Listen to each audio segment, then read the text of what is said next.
जय हिंद साथियों, आज हम जनरल साइंस के महत्वपूर्ण प्रश्न बताएंगे जो आगामी परीक्षाओं के लिए बहुत महत्वपूर्ण है। दोस्तों, डेली आप सुबह मॉर्निंग में अपना टारगेट फिक्स करिए कि आज हमें इतना तैयार करना है। ऐसा अगर आप डेली करते हो तो आपकी तैयारी बहुत अच्छी हो जाएगी और आप हर एग्जाम फाइट करने लगेंगे। ठीक है दोस्तों, इसीलिए हम कहते हैं कर दिखाओ कुछ ऐसा कि सब करना चाहें आप जैसा। अब देखिएगा पहला क्वेश्चन, जी का मान पृथ्वी की सतह पर भूमध्य रेखा पर न्यूनतम होता है। यानी कि जी का मतलब होता है गुरुत्वीय त्वरण। तो गुरुत्वीय त्वरण का मान पृथ्वी की सतह पर भूमध्य रेखा पर न्यूनतम होता है और ध्रुवों पर अधिकतम होता है। ध्यान रखना दोस्तों, हमेशा पूछा जाता है कि गुरुत्वीय त्वरण जी का मान पृथ्वी की सतह पर कहाँ पर न्यूनतम होता है। तो न्यूनतम होता है भूमध्य रेखा यानी कि विषुवत रेखा पर, जिसको विषुवत रेखा भी बोला जाता है भूमध्य रेखा को, और ध्रुवों पर अधिकतम होता है। ध्यान रखना। अक्सर पूछा जाता है दोस्तों कि पृथ्वी तल पर नीचे और ऊपर जाने पर जी का मान क्या होता है, तो हमेशा घटता है। पृथ्वी तल पर अगर नीचे जाए चाहे ऊपर जाए तो जी का मान क्या होता है, हमेशा घटता है। ध्यान रखिएगा। ठीक है दोस्तों, तो ध्रुवों पर अधिकतम होता है गुरुत्वीय त्वरण जी का मान, और भूमध्य रेखा यानी विषुवत रेखा पर न्यूनतम होता है। ठीक है, इसलिए किसी वस्तु का भार ध्रुवों पर अधिकतम और भूमध्य रेखा पर न्यूनतम होता है। जैसे किस वस्तु को बाहर ले जाते हैं तो ध्रुवों पर अधिकतम होगा और भूमध्य रेखा पर न्यूनतम होगा। ध्यान रखना। जबकि द्रव्यमान दोनों स्थानों पर समान रहता है, चाहे भूमध्य रेखा हो और चाहे ध्रुवों पर, लेकिन द्रव्यमान हमेशा क्या रहता है, समान रहता है। द्रव्यमान में कोई चेंज नहीं होता। ठीक है, भूमध्य रेखा और ध्रुवों पर द्रव्यमान हमेशा क्या रहता है, समान रहता है। ठीक है, अब अगला है, गुरुत्वीय त्वरण जी का मान वस्तु के द्रव्यमान पर निर्भर नहीं करता। पूछा जाता है दोस्तों कि जी का मान जो है किस पर निर्भर नहीं करता, तो द्रव्यमान पर निर्भर नहीं करता। गुरुत्वीय त्वरण जी का मान किस पर निर्भर नहीं करता, द्रव्यमान पर निर्भर नहीं करता। ठीक है, और जी का मान दोस्तों भिन्न भिन्न स्थानों पर अलग अलग होता है। पृथ्वी के अगर अलग अलग स्थानों पर ज्ञात करेंगे तो अलग अलग मान आएगा। ठीक है दोस्तों, अगला है,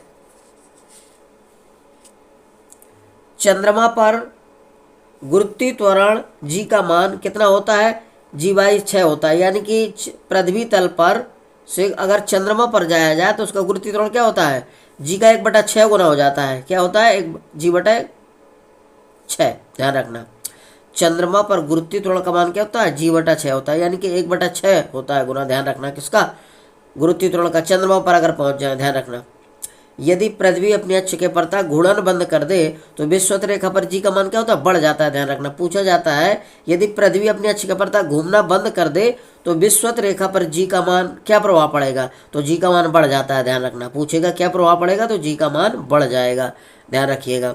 अगला है, पृथ्वी सतह के समीप परिक्रमा करने वाले उपग्रह की चाल 8 किलोमीटर प्रति सेकंड होती है। पूछा जाता है पृथ्वी के समीप परिक्रमा करने वाले उपग्रह की कच्ची चाल कितनी होती है, 8 किलोमीटर प्रति सेकंड होती है। कितनी, 8 किलोमीटर प्रति सेकंड होती है। ध्यान रखना, उपग्रह की चाल लगभग कितनी होती है, 8 किलोमीटर प्रति सेकंड। तथा परिक्रमण काल कितना होता है, 8 मिनट होता है, सॉरी 84 मिनट।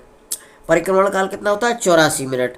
तो परिक्रमण काल होता है 84 मिनट। उपग्रह की चाल, ध्यान रखना एक बार पुनः समझो, पृथ्वी के समीप परिक्रमा करने वाले उपग्रह की चाल होती है 8 किलोमीटर प्रति सेकंड और परिक्रमण काल कितना होता है, 84 मिनट होता है।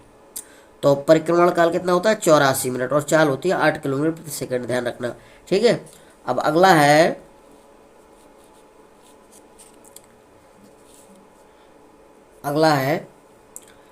पृथ्वी पर पलायन वेग कितना होता है, 11.2 किलोमीटर प्रति सेकंड होता है। ध्यान रखना, अक्सर पूछा जाता है पृथ्वी की सतह पर या पृथ्वी पर पलायन वेग कितना होता है, 11.2 किलोमीटर प्रति सेकंड होता है। दोस्तों, पलायन वेग क्या होता है, वह न्यूनतम वेग होता है जो पृथ्वी के यानी कि गुरुत्व क्षेत्र को छोड़कर बाहर निकल जाए और वापस पृथ्वी पर लौट करना है, वह पलायन वेग कहलाता है। ध्यान रखना। तो दोस्तों, पृथ्वी पर पलायन वेग का मान कितना होता है, 11.2 किलोमीटर प्रति सेकंड। पृथ्वी पर पलायन वेग का मान कितना होता है, 11.2 किलोमीटर प्रति सेकंड। ध्यान रखना। अगला है, पृथ्वी तल के समीप गुरुत्व के अंतर्गत स्वतंत्रता पूर्वक गिरते हुए किसी कण की गति या पिंड की गति एक समान त्वरित गति होती है। ध्यान रखना, पूछा जाता है कैसी गति होती है, पृथ्वी तल के समीप गुरुत्व के अंतर्गत स्वतंत्रता पूर्वक गिरते हुए कोई पिंड गिर रहा है स्वतंत्रता पूर्वक, या कण की गति कैसी होती है, एक समान त्वरित गति होती है। कैसी होती है, एक समान त्वरित गति होती है। ध्यान रखिएगा। ठीक है, कैसी होती है, एक समान त्वरित गति होती है। अगला है, वर्षा की बूंदें एक समान त्वरण से गिरती है। पूछा जाता है कि वर्षा की बूंदें किस वेग से गिरती हैं या कैसी गिरती हैं, तो समान त्वरण से गिरती हैं। ध्यान रखना, वर्षा की बूंदें हमेशा एक समान त्वरण से गिरती हैं। उसमें वेग भी दिया रहता है। वो पूछा जाएगा वर्षा की बूंदें किस वेग से गिरती हैं या कैसी गिरती हैं, तो वर्षा की बूंदें हमेशा ध्यान रखना एक समान त्वरण से गिरती हैं। वर्षा की बूंदें एक समान त्वरण से गिरती हैं, ध्यान रखना। समय वेग का ग्राफ क्या प्रदर्शित करता है, समय और वेग का ग्राफ ध्यान रखना। तो ये चाल त्वरण को प्रदर्शित करता है, क्योंकि त्वरण बराबर होता है वेग परिवर्तन में समय होता है। तो समय और वेग का ग्राफ पूछे तो त्वरण को प्रदर्शित करता है, ध्यान रखना, क्योंकि त्वरण बराबर होता है वेग बटे समय, इसलिए त्वरण जो है समय वेग ग्राफ को प्रदर्शित करता है। अगला अगला है एक वस्तु समान वेग से चल रही है तो उसका त्वरण कितना होगा, शून्य होगा। जब कोई वस्तु समान वेग से चलती है तो दोस्तों उसका त्वरण हमेशा शून्य होता है, ध्यान रखना, जीरो। एक वस्तु समान वेग से चल रही है तो उसका त्वरण क्या होगा, शून्य होगा, जीरो होगा, ठीक है, ये ध्यान रखिएगा। अब अगला है समय त्वरण ग्राफ किसको प्रदर्शित करता है, समय त्वरण किसको प्रदर्शित, चाल या वेग को प्रदर्शित करता है, ध्यान रखना। समय त्वरण ग्राफ किसको प्रदर्शित करता है, वेग या चाल को, ठीक। समय त्वरण ग्राफ किसको प्रदर्शित करता है, चाल को। ऑटोमोबाइल का स्पीडोमीटर क्या ज्ञात करता है, तो ऑटोमोबाइल का जो स्पीडोमीटर लगा होता है तो वो किसको मापता है, चाल को। तो ये होती है तात्कालिक चाल, ध्यान रखना, किसको मापता है, तात्कालिक चाल को मापता है। ऑटोमोबाइल का स्पीडोमीटर तात्कालिक चाल को मापता है, ध्यान रखिएगा, ठीक है। अगला है एथिलीन। एथिलीन को एथीन बोला जाता है। इसका सूत्र अणुसूत्र होता है C2H4 के बहुलीकरण द्वारा पॉलीथीन बनाया जाता है। दोस्तों पूछा जाता है पॉलीथीन किसके द्वारा बनाया जाता है, तो हमेशा एथिलीन के द्वारा बनाया जाता है पॉलीथीन, ध्यान रखना, किसके द्वारा, एथिलीन के द्वारा पॉलीथीन बनाया जाता है, इसी को एथीन बोलते हैं। इसका सूत्र होता है C2H4, ध्यान रखना, बहुलीकरण द्वारा बनाया जाता है। अगला है टेरिलीन। टेरिलीन को दोस्तों डेक्रॉन बोला जाता है। टेरिलीन को क्या बोला जाता है, डेक्रॉन। ये एथिलीन ग्लाइकाल या एथेन 1,2 डाइऑल के बहुलीकरण द्वारा बनाया जाता है। पूछा जाता है कि टेरिलीन को ड्रोकॉन बोला जाता है तो इसको किससे बनाया जाता है, एथिलीन ग्लाइकाल। एथिलीन ग्लाइकाल या इसी को बोला जाता है एथेन 1,2 डाइऑल के बहुलीकरण द्वारा बनाया जाता है, ध्यान रखना, ठीक है। अगला नायलॉन 6,6। नायलॉन 6,6 एडिपिक अम्ल या हेक्सामेथिलीन डायमीन द्वारा बनाया जाता है, ध्यान रखना। नायलॉन 6,6 क्या होता है, एडिपिक अम्ल और हेक्सामेथिलीन डायमीन द्वारा बनाया जाता है, ध्यान रखना। नायलॉन 6,6 तो एडिपिक अम्ल और हेक्सामेथिलीन डायमीन द्वारा बनाया जाता है, ठीक है। अगला बेकेलाइट फार्मेल्डिहाइड। फार्मेल्डिहाइड का सूत्र होता है HCHO तथा फिनॉल द्वारा बनाया जाता है। बेकेलाइट कैसे प्राप्त होता है, तो फार्मेल्डिहाइड और फिनॉल की क्रिया द्वारा बनाया जाता है, हमेशा ध्यान रखना। बेकेलाइट किसके द्वारा बनाया जाता है, फार्मेल्डिहाइड HCHO और फिनॉल C6H5OH, ये फिनॉल का सूत्र होता है, C6H5OH द्वारा बनाया जाता है। अक्सर पूछा जाता है दोस्तों बेकेलाइट किससे बनाया जाता है, तो फार्मेल्डिहाइड और फिनॉल के द्वारा बनाया जाता है, ठीक है। अब अगला है आपका कह रहा है प्राकृतिक रबड़ किसके द्वारा गर्म करके बनाया जाता है।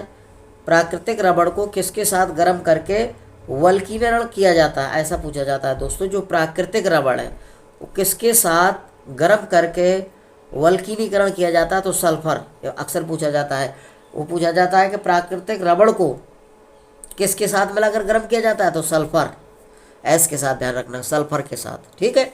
अगला है प्राकृतिक रबड़ का मुख्य स्रोत क्या है, तो प्राकृतिक रबड़ का मुख्य स्रोत है हिविया ब्रेसिलिसिस का पौधा है। इससे निकलने वाले गाढ़े द्रव को लेटेक्स कहते हैं, ध्यान रखना।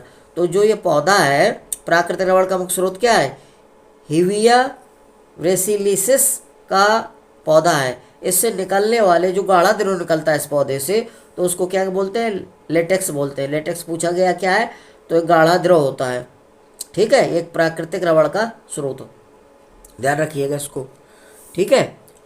अगला अब प्राकृतिक रबड़ को आइसोप्रीन कहते हैं। पूछा जाता है प्राकृतिक रबड़ को क्या कहते हैं, तो आइसोप्रीन। आइसोप्रीन क्या होता है, प्राकृतिक रबड़ होता है, ध्यान रखना। प्राकृतिक रबड़ क्या है, आइसोप्रीन, आइसोप्रीन है, ध्यान रखना। प्राकृतिक रबड़ किसको कहते हैं, आइसोप्रीन को। अगला है पॉलीइमाइड को नायलॉन भी कहते हैं। जो पॉलीइमाइड होता है उसको क्या बोलते हैं, नायलॉन भी बोलते हैं। पॉलीइमाइड को नायलॉन भी कहते हैं। अब नायलॉन 6,6, नायलॉन 6, नायलॉन 6,10 हो, ये तीन होते हैं दोस्तों, इनको नायलॉन है, ये तीनों पॉलीइमाइड के अंतर्गत आते हैं। तो नायलॉन 6,6, नायलॉन 6, नायलॉन 610 होता है, ध्यान रखना। ये सब क्या है, पॉलीमाइड है। पूछा जाएगा कि नायलॉन 6 क्या है, तो पॉलीमाइड है। नायलॉन 6 क्या है, पॉलीमाइड है। नायलॉन 610 क्या है, पॉलीमाइड है। ठीक है, इसको ध्यान रखिएगा। अगला है,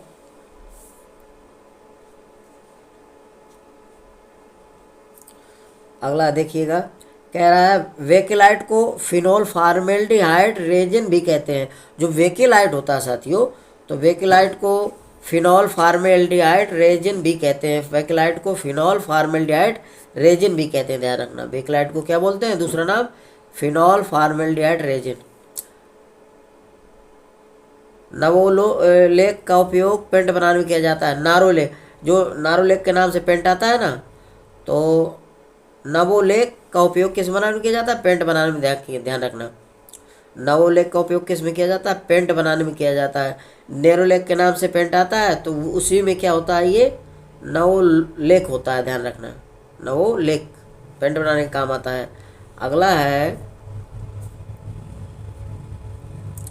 अगला है पॉलिस्टर एक संघनन बहुलक है। पॉलिस्टर क्या है, एक संघनन बहुलक, ध्यान रखना। पॉलिस्टर क्या है, एक संघनन बहुलक है। टेरिलीन ड्रेक्रॉन एक पॉलिस्टर है, ध्यान रखना। तो पॉलिस्टर क्या है, एक संघनन बहुलक होता है। इसमें पॉलिस्टर में क्या आता है, टेरिलीन। टेरिलीन को क्या बोला जाता है, डेक्रॉन बोला जाता है। एक पॉलिस्टर है, ध्यान रखना। क्या है, एक पॉलिस्टर है। तो टेरिलीन क्या है, एक पॉलिस्टर है, और टेरिलीन को ही डेक्रॉन बोला जाता है। ये दोस्तों कई परीक्षाओं में पूछे गए हैं, ध्यान रखना। अगला है, टेफ्लॉन को पॉलीट्रेटा फ्लोरोएथिलीन भी कहते हैं। तो जो टेफ्लॉन होता है उसको पॉलीट्रेटा फ्लोरोएथिलीन भी कहते हैं, ध्यान रखना। क्या बोलते हैं, टेफ्लॉन को पॉलीट्रेटा फ्लोरोएथिलीन भी कहते हैं। इसका मुख्य उपयोग खाना बनाने वाले बर्तनों में, ठीक है, बिना चिपकने वाला नॉन स्टिक के रूप में किया जाता है, ध्यान रखना। तो टेफ्लॉन का उपयोग किस में किया जाता है, जो खाना बनाने वाले बर्तन होते हैं उसमें पॉलिश की जाती है, तो वो चिपकता नहीं है, ध्यान रखना। कोई भी चीज़ उसमें चिपकती नहीं है, तो उसका कारण है, पूछा जाता है, खाना बनाने वाले बर्तनों में न चिपकने वाला नॉन स्टिक क्या है, तो है टेफ्लॉन होता है। क्या होता है, टेफ्लॉन। इसी को बोला जाता है, सॉरी, पॉलीट्रेटा फ्लोरोएथिलीन भी कहते हैं इस टेफ्लॉन को, ध्यान रखना। ठीक है, ठीक है दोस्तों, यदि मेरा वीडियो आपको अच्छा लग रहा है तो मेरे वीडियो को लाइक और सब्सक्राइब अवश्य करिए। जय हिंद। अगला है, सेलुलोज प्रोटीन स्टार्च प्राकृतिक रबड़ न्यूक्लिक अम्ल आरएनए डीएनए में आते हैं। ये सब क्या है, प्राकृतिक बहुलक, ध्यान रखना। प्राकृतिक बहुलक पूछा जाता है तो सेलुलोज प्राकृत है, प्रोटीन है, स्टार्च है, प्राकृतिक रबड़, न्यूक्लिक अम्ल में आरएनए डीएनए, ये सभी क्या है, प्राकृतिक बहुलक हैं। नायलॉन, बैकेलाइट, संश्लेषित रबड़, ड्रेकॉन, पॉलीथीन, पॉलीस्टाइरेन, ये सब क्या संश्लेषित बहुलक है, ध्यान रखना। नायलॉन, बेकेलाइट, संश्लेषित रबड़, डेक्रॉन, पॉलीथीन, पॉलीस्टाइरीन, ये सभी क्या संश्लेषित बहुलक हैं। ठीक है, अगला है सेलुलोज नाइट्रेट, सेलुलोज डाइएसिटेट, वल्नीकृत रबड़ अर्ध संश्लेषित बहुलक है। अर्ध संश्लेषित बहुलक कौन कौन है, सेलुलोज नाइट्रेट लगा होगा इसके साथ में, और सेलुलोज डाइएसिटेट है, और वल्नीकृत रबड़, ये सभी क्या हैं, अर्ध संश्लेषित रबड़ बहुलक, ध्यान रखना। अर्ध संश्लेषित बहुलक हैं। अब नोट, मानव द्वारा प्रथम संश्लेषित कृत्रिम बहुलक कौन सा है, नायलॉन। पूछा जाता है मानव द्वारा प्रथम संश्लेषित बहुलक कौन है, तो ये नायलॉन है। इसको कृत्रिम बहुलक बोला जाता है, ध्यान रखना। ये पूछा जाता है मानव द्वारा कृत्रिम बहुलक कौन है, तो नायलॉन, ध्यान रखना, नायलॉन है। अगला है प्रत्यास्थ बहुलक क्या है, तो ब्यूना एस और ब्यूना एन दोनों प्रत्यास्थ बहुलक हैं। ब्यूना एस और ब्यूना एन, इनको बोला जाता है ये प्रत्यास्थ बहुलक है। प्रत्यास्थ बहुलक पूछा जाए तो ब्यूना एस और ब्यूना एन है। अगला है नायलॉन 66, नायलॉन 66 पॉलिस्टर डेक्रॉन रेशेदार धागेदार बहुलक है, ध्यान रखना। नायलॉन 66 पॉलिस्टर डेक्रॉन रेशेदार बहुलक है। कैसे है, रेशेदार बहुलक है, ध्यान रखना। कैसे है, रेशेदार। अगला है थार्मोप्लास्टिक, थार्मोप्लास्टिक को बोला जाता है ताप सुघट्ट, ध्यान रखना। थार्मोप्लास्टिक को बोला जाता है ताप सुघट्ट बहुलक। इसमें कौन कौन से आते हैं थार्मोप्लास्टिक में, तो पॉलीथीन आता है, पॉलीस्टाइरीन आता है, टेफ्लॉन, टेफ्लॉन को शॉर्ट में बोला जाता है पीटीएफई, पीटीएफई, ध्यान रखना। और polyvinyl chloride PVC, polyvinyl chloride को बोला जाता है पीवीसी। ये सभी क्या है, थार्मोप्लास्टिक है, इन्हीं को बोला जाता है ताप सुघट्ट बहुलक, ध्यान रखना। कौन कौन है ताप सुघट्ट में, polythene, polystyrene, Teflon polyvinyl chloride PVC, ध्यान रखना। अगला है अब थार्मोसेटिंग प्लास्टिक। थार्मोसेटिंग को क्या बोला जाता है? ताप दृढ़ बहुलक, ध्यान रखना। थार्मोसेटिंग बहुलक क्या होते हैं, यानी कि इनको बोलते हैं ताप दृढ़ बहुलक। तो Bakelite, urea, formaldehyde, resin. Bakelite, urea, formaldehyde, resin एक ही है। और मेलामाइन, ये दोनों कैसे हैं? थार्मोसेटिंग बहुलक हैं। कौन कौन से? बेकेलाइट, यूरिया, फार्मेल्डिहाइड, रेजिन और मेलामाइन, तीनों कैसे हैं? थार्मोसेटिंग बहुलक हैं, ध्यान रखना। इनको ताप दृढ़ बोला जाता है। तो थार्मोसेटिंग बहुलक में कौन आता है? बेकेलाइट, यूरिया, फार्मेल्डिहाइड, रेजिन और मेलामाइन। अब अगला ये अक्सर पूछा जाता है दोस्तों, बुलेट प्रूफ वेस्ट के निर्माण केवलार, ध्यान रखना। बुलेट प्रूफ वेस्ट के निर्माण में किसका प्रयोग किया जाता है? तो केवलार। केवलार इसी को बोला जाता है नायलॉन बहुलक का प्रयोग किया जाता है, ध्यान रखना। बुलेट प्रूफ वेस्ट के निर्माण में किसका प्रयोग किया जाता है? किस बहुलक का? तो ये है केवलार। किसका प्रयोग किया जाता है? केवलार का, ध्यान रखना। अगला है लेक्सेन या पॉलीकार्बोनेट पॉलिस्टर का प्रयोग बुलेट प्रूफ खिड़कियों, सुरक्षा, हेलमेट के निर्माण किया जाता है। जो बुलेट प्रूफ जैकेट बनाई जाती है दोस्तों, या हेलमेट बनाया जाता है सुरक्षा के लिए, वो इसी से बनते हैं। और बुलेट प्रूफ खिड़कियाँ भी बनाई जाती हैं, तो लेक्सेन बोला जाता है इसको, लेक्सेन, या इसी को बोला जाता है पॉलीकार्बोनेट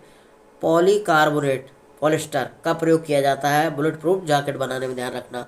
और हेलमेट सुरक्षा वाले, ये बहुत पूछा जाता है दोस्तों अक्सर, ठीक है दोस्तों, ध्यान रखिएगा, इनको तैयार करिए, परीक्षा से बहुत महत्वपूर्ण है।